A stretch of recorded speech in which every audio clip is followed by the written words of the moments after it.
Akkam jirtu kabajamoota fi jaalatamtoota hordoftoota biiftuu Oroo bakkuma jirtanitti nageenyi keenya kan kabajaatiif kan jaalalaa isin haa ga'u hin jenne itti aansuun oduu sa'a kana qabannee dhiyaannee jirra. Hangaruma sagantaa kanaatti nu hojjetu roon itti bohaaraan affeerraa kenna kun biiftuu Oroodha keessan jajjabeeffadha kallattimaan gara mata duree oduu amma qabadhetti yeroo dabru oduun jalqaba.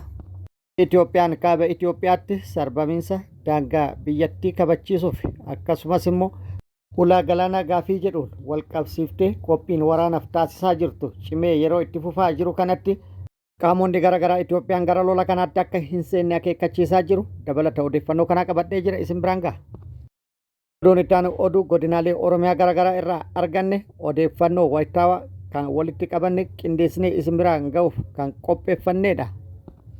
Oduun inni biraa oduu oolmaa Oromiyaati. Oduu oolmaa Oromiyaatti lolli loltoota mootummaatti fi waraana bilisummaa Oromoo gidduutti deemaa jiru akkuma itti fufetti jira. Waraanni bilisummaa Oromoo lixarraa hanga funyaan Finfinneetitti fulla'uun tarkaanfii fudhateen injifannoo argadhe jedhee jira. Funyaan Finfinnee jalatti yookaan immoo Finfinneerraa kiiloomeetira muraasa irratti tarkaanfii loltoota mootummaa irratti fudhateen injifannoo boonsaa argadhe jedhee jira. Gama mootummaatti hoo maaltu jedhame kan jedhus qabannee jirra isin biraan kenna. Oduu kanneenii fi kan biroo wajjin isin wajjin kan turan Barisoo ganamooti guutuun oduu wal duraa duubaan akka itti aanu kanatti isiniif dhiyaata.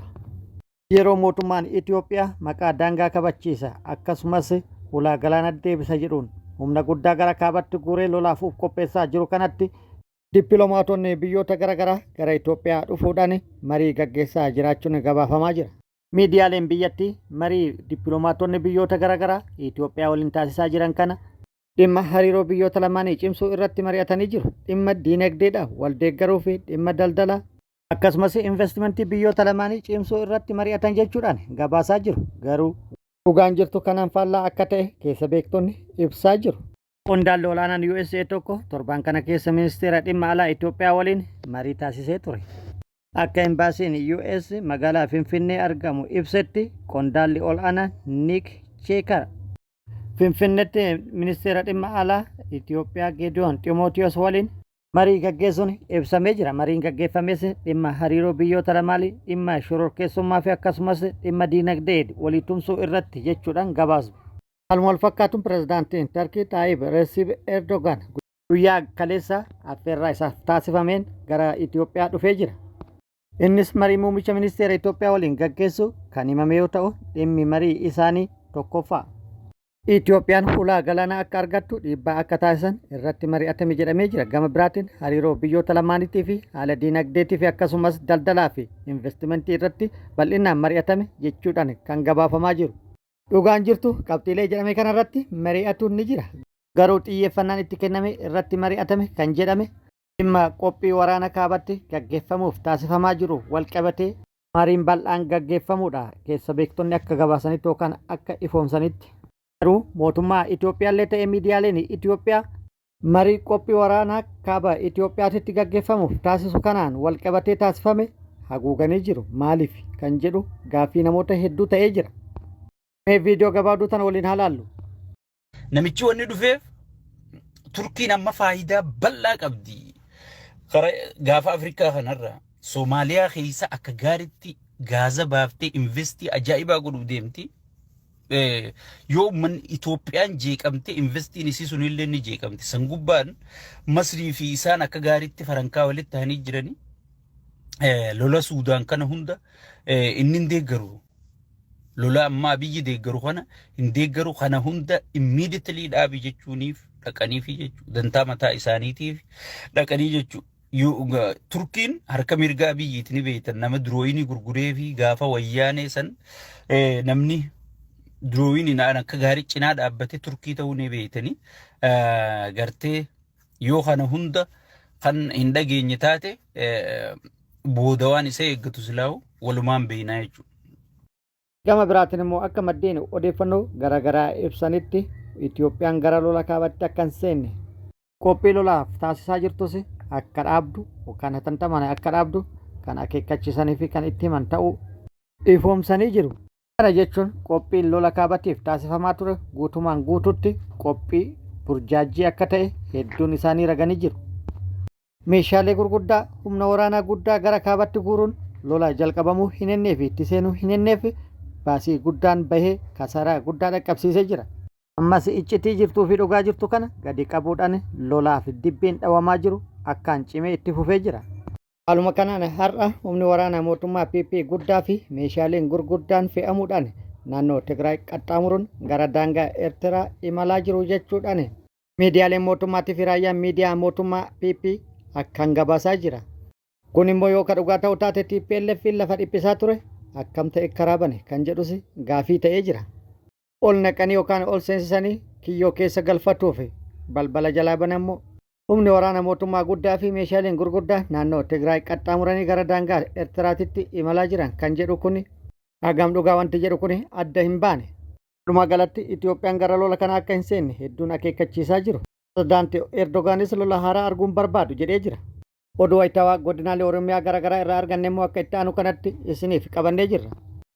Godina Arsii lixaa aanaa Heeban Arsii ganda Sambarroo Rogichaa iddoo addaa safaraa Sambarroo jedhamu keessatti guraandhala 16 bara 2026 namoota iddoo garaagaraa irraa cidha obbo Badhaasoo Ogateetiif jecha walitti dhufan jumlaan ukkaamsuun aanichuma magaalaa Meexxii moonaa waraanaatti naquun hidhanii raarsaa jiraachuun ibsameera. Namoota haala kanaan iddoo kana irraa ukkaanfamuun raarfamaa jiran keessaa kanneen maqaan nu qaqqabe muraasni Bunii Marshaa, Alamaayyoo Boorsaa, Fayisaa Korroosoo, Caalee Abbabee, Millee Zennaa, Xaayir Hajii Muhammad, Hamziyaa Korroosoo, Shuumii Tufaa fi Jamaal Warqinaa kanneen jedhaman yommuu ta'an namoota keessummaan lafoota garaagaraa irraa dhufan hedduus kan maqaan isaanii hin argamin keessa jiraachuun ibsameera. Namoonni kunneen yakka dalagan osoo hin qabaatin sababa hin beekanneen ukkaanfamanii halkan walakkeessaan mooraa waraanaatti guuramuun dararamaa akka jiran jiraattonni naannichaa irraa dubbisne ibsanii jiru. Godina lixa Harargee aanaa biroo araddaalee hunda keessaan kaabinoonnii fi loltoonni maafiyaa PP waliin ta'uun haala duraan baratamaa hin taaneen qonnaan bultoota maatii fi hojii idilee isaanii irraa ukkaamsuun gara leenjii waraanaa humnaan guuraa jiraachuu jiraattonni ifoomsan. Lukeeleen bilxiginnaa aanicha keessatti hawaasa humnaan ukkaamsuun qabaa jiran Muzammil, Ahmed Kadir, Muhammad Hassan, Juneddinii fi kanneen biroo yoo ta'an namoota qabeenya qaban irraa qarshii guddaa fudhachuun ijoollee isaanii gadi dhiisaa kan jiranii fi namoota qarshii isaan barbaadan hin kaffalle immoo dararaa ulfaataa irratti raawwachuu cimsanii itti fufanii jiru. Aanicha keessatti namoonni danuu ta'an sirnicha tiksuuf humnaan kan qabaman yoo ta'u kan ammaaf maqaan nu ga'e Moozaa Mammayyuu, Soofiyaan, Jamaal Abdulkaarimii fi Aliyyi Umarii namoota torban darbe keessa ukkaanfaman keessaa muraasa. Baay'inni waraanaa Abbaa Irreen Dargiyyuu Qufaatii irraa kan hin baraarreen Koloneel Abiyyi Ahmed immoo isarraa hubachuu dadhabeen jaleewwan isaa hunda gubbaa hanga gadiitti bobbaaseen hawaasa Oromoo hunda fedhii malee jumlaan ukkaamsuun gara mooraa leenjii waraanaatti guuruu cimsee itti fufeera. Ergamtoonni murna bilchiginnaa saba irraa dhalatan ajjeesuu, saamuu, reebuu fi hidhaan goluu akka gootummaa fi jabdummaatti ilaalan maqaa sakattaa waraana bilisummaa Oromoo jedhuun godina Walloo aanaa baatee guutummaa baadiyyaa Onnichaa cufaa keessatti ergama dibaa fudhachuun torbee tokko olii bubbaafamanii jiran barjaadharaa hawaasa nagaatti maxxansuun hidhuu fi hiraarsuu jabeessaniiru. Bifuma kanaan gareen samtoota bilchiginnaa raayyaa ittisa Impaarettii fi milishoota jedhuun waamaman guraandhala 16 2026 aanaa baatee ganda gaarii irraa maqaa hidhata waraana bilisummaa Oromoo qabdu jedhuun badii tokko malee shamarran lama kan umuriin isaanii ganna 15 caalee maqaan isaanii Naa'ima Husanee fi Hawwa Alii jedhaman ukkaamsanii reebaa hidhatti darbachuun ibsameera. Aanaa baatee kanatti loltoonni sirnichaa maqaa sakattaa waraana bilisummaa Oromoo jedhuun baay'inaan bubbafamuun qe'ee hawaasaa keessa buufatanii uummata hiraarsaa jiraachuu hordofee jiraattonni Onichaa dararaa fi sodaachisa ergamtoota Abiy Ahimadiifuu akkaataa ittiin baanii galan dhabuun jireenya hammaataa dhamdhamaa jiraachuun dabaluun dubbataniiru. Hidhattoonni murna Abbaa Irree bilchiginnaa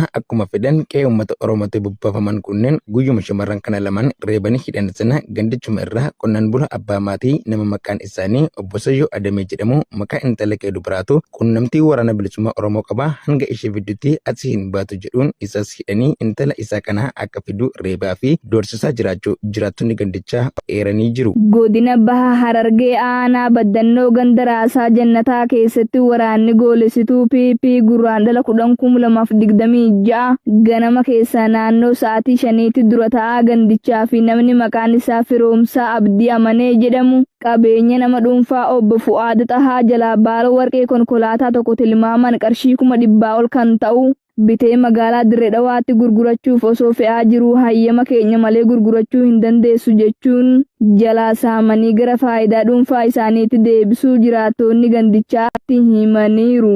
Jiraattonni gandichaa akka himanitti jarootni kun qunnamtii waajjira daldalaa fi industirii aanichaa illee osoo hin qabaatin hawaasni Oromoo dachee abbaa isaatii irraa qotee jireenya harkaa gara afaanii jiraatu deeggarsi godhamee fi akka isaan jireenya isaanii fooyyeffatan gochuun hafee gara jabina hammeenyaan guutameen saamanii sadoo dhuunfaa isaaniitti deebifachaa akka jiran ifoomeera.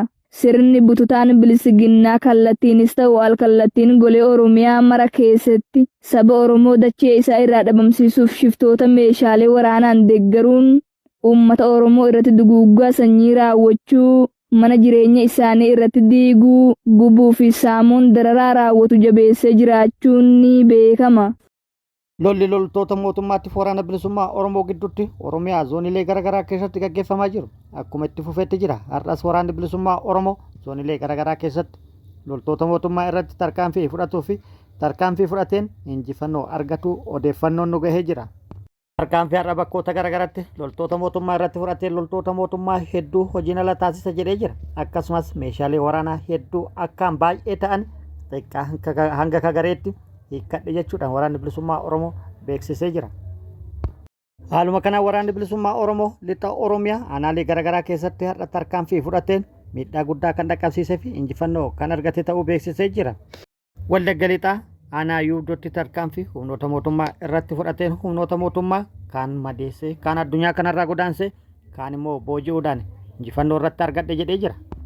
Haleellaa kana kan raawwate aanaa yuubdoo ganda ciisaa boorrii jedhamutti yoo ta'u haleellaa raawwate kanaan meeshaalee waraanaa hedduus hiikkatu odeeffannoon achirraa nu geetti ibsitee jirti. Haaluma wal fakkaatuun achuma lixa Oromiyaa aanaa Laaloo Assaabii ganda gabaa kamisaa jedhamutti tarkaanfii fudhateen miidhaa guddaa dhaqqabsiise jedhee jira. Tarkaanfii fudhateen hedduu booji'ee meeshaalee hedduu hiikkate kaan immoo madeessuun kaan immoo addunyaa kanarraa godaansisuun injifannoo argatu beeksisee jira. Akkasumas waraanni bilisummaa Oromoo zoonii giddugala Oromiyaa bakkoota garaagaraatti har'a tarkaanfii humnoota mootummaa irratti fudhateen injifannoo gagabbataa argadhe jedhee jira.